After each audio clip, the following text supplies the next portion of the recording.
I love the courageous example of Riley Gaines, the young athlete who has become such an advocate, I will say, for women's rights. An advocate for women's rights in her strong opposition to transgenderism, specifically transgender ideology as it is present in sports, the inclusion of biological men into women's sports, which not only makes competition for women unfair, but also at times abusive. This has been the situation with combat sports where women have been literally physically abused by biological men claiming to be transgender. And in addition to that, there's the reality of safety.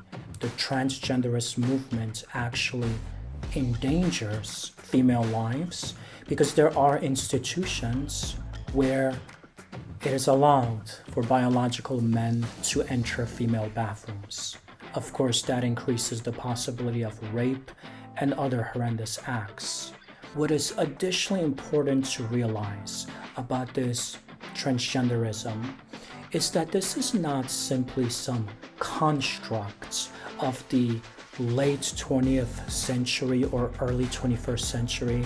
This is not just a construct of feminism or the sexual revolution. This is actually the re-emergence of an ancient heresy, an ancient heresy that was present in early Christianity, in the early church, and the church fathers had to fight against. It is a form of Gnosticism. Gnosticism was an ancient heresy which included a dualistic understanding of the human person. The body was perceived as sinful or evil or bad, as not really constituting human identity, and the spirit or the soul were perceived as goods.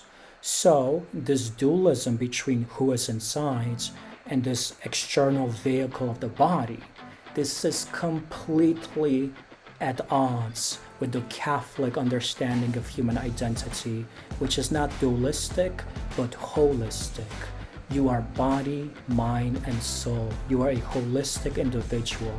You are a unified being. So know this: when you are opposing transgender ideology, when you are supporting people like Riley Gaines, you are actually walking in line with the tradition of the church fathers who had to battle heresies during their time periods, and who, because of that, they were persecuted, they were exiled, they were spat upon, they were called bigots and all sorts of evil ad hominem attacks. You are living in good company. You are fighting the good fight. But also, as you express opposition, it always must be done with love. We never hate a person on the basis of how they identify. If a person identifies as trans, you are not to hate them. You can certainly challenge their ideas with love and conviction, but you are also to love them, especially in their poverty, because God created them with dignity. He created their body with dignity. Male and female, He made them. And Satan has somehow influenced the individual to believe that they are imperfect in their creation and they need to manufacture a change of their biology, which is impossible. You can't assign gender. It's not assigned. It's not a construct. It's a given by the Creator. But of course, this opposition to transgenderism, it's not just theological, it's not just biblical. It exists on the level of common sense, biology, science, natural law. For centuries, we've acknowledged two genders. We see it in animal life, for Pete's sakes, two genders. We cannot all of a sudden just fall into this extremely woke, politically correct movement that tries to tyrannically impose its ideological agenda on the rest of us. No. Fight against it, fight intelligently, fight respectfully, fight honoring another person's dignity. So by fight, I mean verbally, but with love, conviction, with love. And new voices will arise, courageous voices.